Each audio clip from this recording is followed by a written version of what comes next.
Hi, welcome back to the McCall's Quilting Parisian Grace Quilt Along. I'm Laura Roberts and I'm so happy you've joined me today. Today we're working on our E-blocks. The E-blocks are the ones that are up in the corners, just right inside the borders. And one thing that's different, the E-blocks and the F-blocks are both 16-inch blocks finished. The other ones you've done, A, B, C, and D, finish at 15 inches. So this is a little bit bigger. And when you have a bigger block at the end, don't go, I did something wrong. It's all good. Okay, so this block is going to use the same units you've been doing all this time and a new one as well with a new technique. So before I show you the new technique, let me just show you how this is going together. You're going to have these little corner units and they're really obvious, they're really self-explanatory, they're easy to put together. And so you'll be making 4 of those per block. And I'll just move these out of the way, like that. And then you're going to be making these kind of a bow tie or hourglass unit, and they're going to be made like this, with big piece triangles. But they're not all the same. If you're looking, when you look at the block, you're going to see something really interesting. Okay, this is a half block here, okay? Do you see that this one and this one, well, it's pretty obvious they don't match, isn't it? But you also have this guy hiding over here. You have 3 different bow tie units or hourglass units. And I'm going to show you how to make those, but just keep in mind that you have 3 of them. The other thing you're going to want to keep in mind when you're piecing this block is that you have this tan print, which is, and this tan print, and that's actually the tan microprint, and then you're going to have this tan print, which is the tan red floral, and believe it or not, they look very similar from the back. So when you're sewing things together, you could get the wrong one with that. You could have that one be sewn to that one, for instance, which is what I have done. I did that, and that's why I'm telling you, just kind of keep an eye, but do one last little check when you're sewing things together. Make sure you have the right tan, because on the back, it's really hard to see who's who, especially these guys, the micro dot and that tan red floral there. Okay? So now that you know you're going to have 3 different arrangements for your hourglass blocks, I'm going to show you how to make them. All right? And then as soon as I do that, the one other thing to show you, you have these which have flying geese or pieced rectangles. They're easy. You're just doing 2 matching ones. All right? So on to making hourglass blocks. Okay, the trick about making an hourglass block is that you are going to be sewing units that look like this. You see that? You're going to end up with a piece like that. Here's what's really tricky about these guys. This is a bias grain. This is the bias grain. Now you want that good grain. You want either a cross grain or a lengthwise grain on the outside of any unit, which is why it's pieced the way it is with that bias in the center. That also makes it kind of tricky to handle because you can get this kind of skewed and lengthened like that, and then it won't sit the way you want it to. So there are some tricks about handling bias when you're handling it that much. And one of the best things I can tell you, and I know I've done this before, but if you starch things or use a starch alternative, which is what I've got here, when you press it, it does help it to stay a little more rigid and be less likely to pull like that on that bias. So just kind of keep the bias in your head when you're working with these. And one other way that makes it easier in handling the bias is the piecing method I'm going to show you here. Okay, I have a 5 1/4 inch square. You're going to cut a lot of 5 1/4 inch squares for the E and the F blocks. Okay, I've got a 5 1/4 inch square. I have, this is my, cream red, here, let me show you the cream red floral, and this is that little tan micro dot. Okay, I drew 2 lines, 2 diagonal lines on the back of the tan because the tan was easier to see on, and 2 like that. And then what I did is I sewed that 1/4 inch seam on either side of one line, just one line, not both of them. And as you can see, I'm using a red thread. It was kind of contrasting to show you on this one. I've got blue in the machine, which also contrasts, hoping you'll see. At home, you may want to change that into a tan thread or a beige, but okay. So I've sewn a 1/4 inch to either side of one line. And now what I'm going to do, I'm going to cut these apart. I'm going to cut on those two drawn lines. I'm going to cut first on the one that has no stitching next to it. That's important.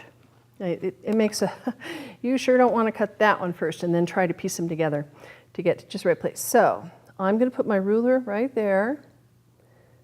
Okay, and I'm just going to cut right along that line that had no sewing on it, like that. Okay, then I'm going to turn it this way, and you can cut them both at once if you want. You can just put the ruler over both, but I think I'll do them separately like this. Okay, just like that. And this doesn't have to be exact on this cut. The previous cut, that when you're cutting along that drawn line, you want to be right on the line. On this one, it's not as critical. Okay, all right, there we go. Now, look at that. I have those guys right there. Move these guys out of the way. And I'm just going to turn this into my ironing board. Like that. Okay, here are the 4 things, right, that I just cut apart. Now what I'm going to do, I'm going to put this one on top because it's kind of darker, and also because it shows up all over the place, which means if I'm always pressing toward this one, it's much easier to have nested seams because I'll be pressing in opposite directions because you don't have 2 of the same fabric touching, all right? So I'm going to be pressing toward that fabric most of the time. All right, so I'm just going to give it a little more spritz. I've got bias edges everywhere. I'm just going to give that a little, and I'm just going to turn them over and give them a little more. Bias edges, there, you just soak in. Bias edges are not a problem if you know how to handle them. Okay, just kind of let that sit for a second. And now I'm going to set the seam. You can hear it sizzling. That's not steam. Remember what I said about, oh gosh, do not use a steam iron when you're working with bias. The only reason I can do this is because it's a starch. It's not water. And so the starch will help it stay rigid, whereas the water is going to turn it into, a bias is wiggly enough. When you add water to fabric, it's kind of like adding water to a paper towel.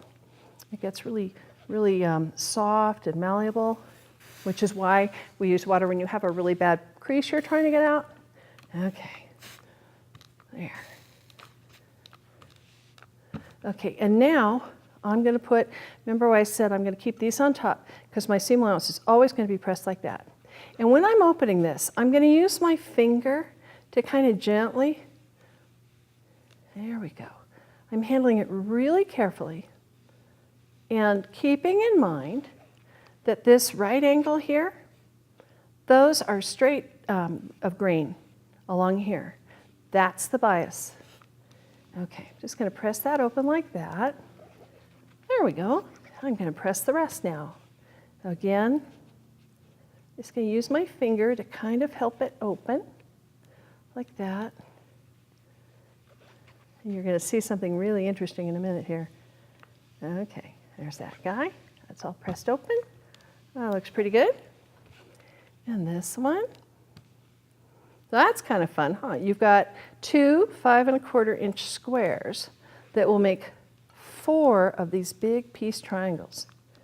There we go. Make sure I put that just right. Okay. Now I don't want to pull on this right now. If I pulled like that, do you see how easily that curves? That's because it's bias, which is of course a wonderful thing. When we get to making our applique stems, you're going to love that the bias curves because it allows you to do these graceful swirls. But right now you want them to stay straight on the straight and narrow. Okay, there we go. All right. There. What do you think? Okay, here's what's so interesting. When you do this, you're going to have 2 that turn out like that. And 2 that turn out like that. They're not the same. Well, what if you want to make one of these? What are you going to do? What are you going to do? How are you going to make that happen?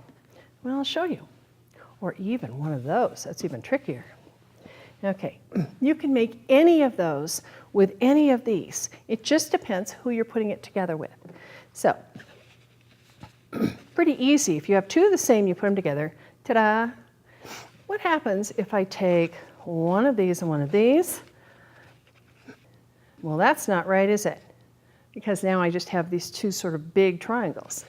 All right, and if I need to make these guys over here, like this one, okay, I can take that like this, and I can put it with which one? Oh, that's not the one I want. Okay, you can put it with this guy. See that? Now this one came from there. You see these two came from one unit that I made where I got the 4 triangles, and they are the opposite orientations. So when you put them together, you have to watch what you're doing. Okay, there's the unit. Now see, what's wrong with that? Obvious, I got that like that. But I want that here. What am I going to do? Well, you're going to get one that's the other orientation. There you go. That's how it works fine. And that's what you're going to do. You're going to end up using half of these guys with these and half of those. It's just a matter of aligning them together and sewing them together. So let's get these guys out of the way. And back to the ones I just made. Now you've got the little dog ears, and you're going to want to snip those off. There you go. Like that and like that. And now I'm going to sew these together. Ready? Are they the right ones? Oh, no! That's why we check. Ta-da! It's okay if you sew them together and they're the wrong ones. You just unsew them and do it again. Okay, so here I am at the machine, and what I'm going to do, because I press them to that floral, and this one's going this way, they're going to butt up together really easily. So I fold one on top of the other like that. There we go, just like that. And I can feel, just like we always do, you can feel when they're just right. Okay, there, I got them. Okay, and I'm going to align these corners up here. And I'm going to get this all, get my little corners, my little points here. Okay, and I'm going to hold that when it's going in. I'm just going to hang on to it. Okay, let that go like that. The other thing you can do, you can lift your presser foot, put this partly under and put it back down. Because right now the needle still hasn't gotten into the fabric because I'm sewing something that goes in at an angle. So if you're having a hard time with your feed dogs aren't picking it up, go ahead and lift your presser foot and move it under until the needle is almost about to enter the fabric, and then put that presser foot back down. All right, so I'm just going to sew these guys together. If I had not starched this, it would be much more difficult because it would be pulling and it could be sort of stretching in one direction. Okay, so I'm just going to line that up like that. Oops, okay. Got it? I'm going to hold that. I'm trying really hard not to pull on anything. I'm going to let the machine pull that through for me. There we go. And see that pencil mark you can ignore. That's the line we cut on. There. Okay. Let's take it out. And I'm just going to cut the threads off like that. Bring it over here. And we're going to press it open. Now, when you're pressing these guys open, you're going to see that I've pressed them to one side, both directions. And what I've tried to do is, you'll see this is kind of weird. You see how that's pressed this way and that one's pressed this way? That's because sometimes it can make it easier to sew together. And what I recommend you do, because we're all different, is go ahead and press in a couple different ways. You have 2 of these blocks, so you have lots of these to play with, and decide what works for you. But, okay, what I'm going to do, I don't need any more starch because it's nice and rigid. Yeah.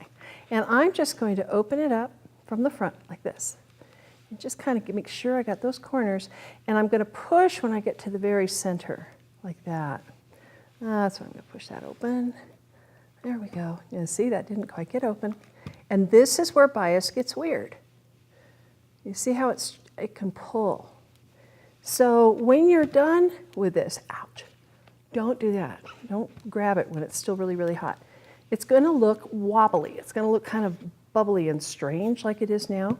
Okay, you can shoot a little bit of starch on it. And when you do that, you're going to want to be gently pulling this way so that you're pulling with the grain like that. Okay, so you're kind of going this way and then this way.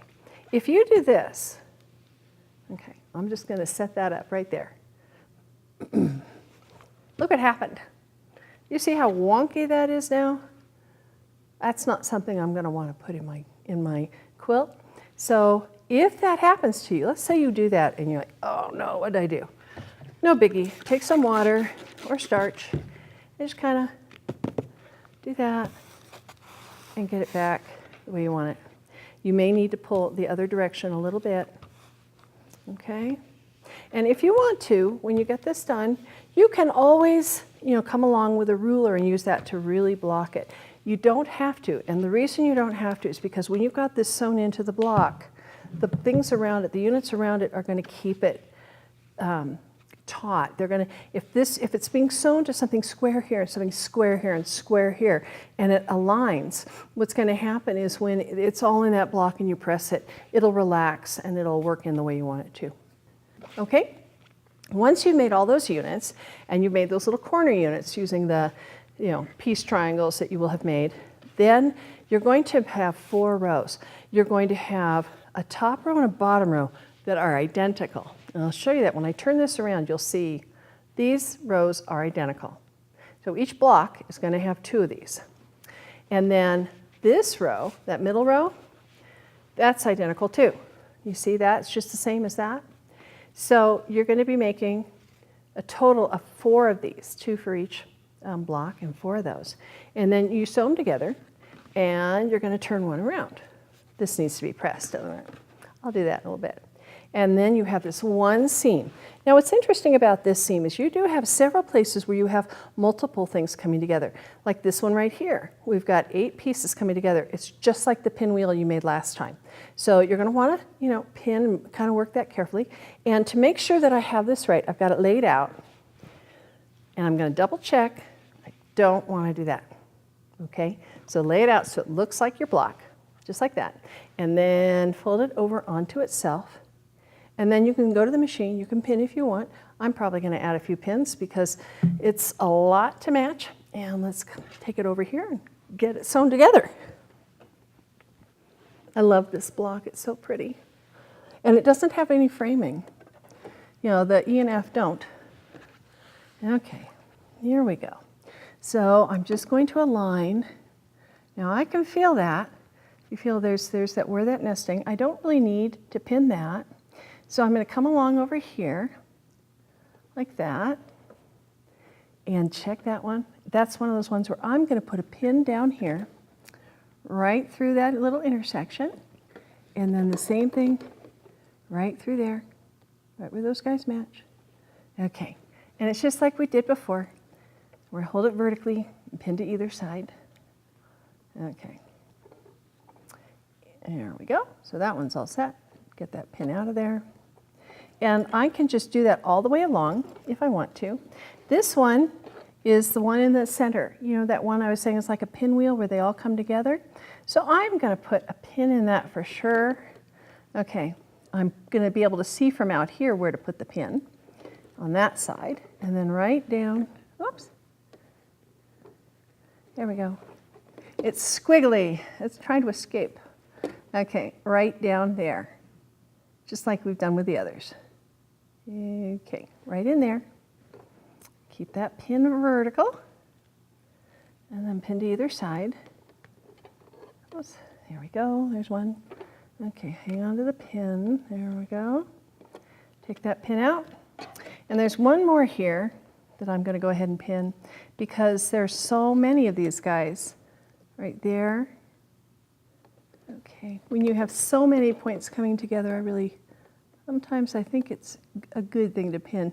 That's the other thing, because we're dealing with a lot of bias and so many seams, I'm more likely to pin when you've got a lot of seams in a block, because if you get a 1/16 of an inch off all over the place, when you've got lots of intersections in a block, that can get pretty bad pretty fast.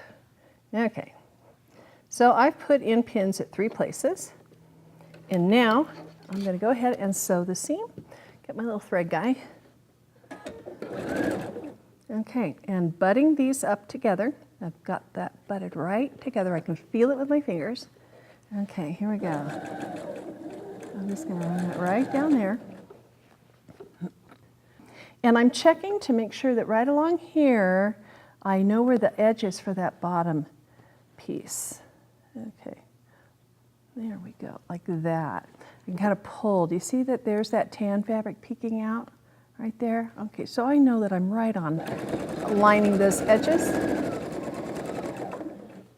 Now, if you had not used starch at this point, this would be very stretchy and harder to handle. I'm just going to go right on over there. You see what I just did? I sewed right over a pin. I do it all the time. It's not a good idea, but I don't advise that you do it. Luckily, I survived that time. If you've ever had one of these break, what happens is the needle breaks and goes flying. So let's get my awl in here. I'll just kind of hang that guy down there. There we go. I'm going to stitch right on through. And got this one coming up. Now see how that tan is kind of showing? I'm just going to put my hand under here and pull that a tiny bit. Now I've got a pin that's kind of keeping it there, a little wonky. When I get here, I'll get that pin out. And then see how that edge just pops right back? That's why you can't, when you're trying to pin right at intersection, that's why you can't go down right there and then rock that pin, because it does skew. All right, right through there. Get that pin off. Okay, this is the most satisfying seam because it's the last one and then you're done. All right, for this block, you're not quite done with the quilt yet. A few more things to sew to be done with the quilt. Okay, when it gets bulky, I just grab my awl, put it there, grab that pin out of there, and I'm aligning. I'll just get that guy aligned right down here, that corner. When I get a little closer, like here, I'll just do it again, kind of feel, yeah, there we go. That's working. All right. Pop that guy down. There. Okay, so that's all done. Go take a look at it. Alrighty. Cut that off, cut that off. And we'll open it up. There it is. It's done. Isn't that cool? Isn't that pretty? Ooh, I love this one. Yay. The one thing, and one more thing to tell you about this block, when I come to this last seam in the center, just like I did with this one, and this one, I'm going to press that seam open so this block lays nice and flat. But I am thrilled. It's so much fun. And again, just kind of keep an eye, make sure you've got these guys in the right places. One thing that helped me when I was piecing these is remember these guys are kind of like 3 of the same geese flying that way and 3 of the same geese flying that way. And if you end up sewing things in the wrong order, well, you just take them apart and do it again and enjoy yourself. So there we have it.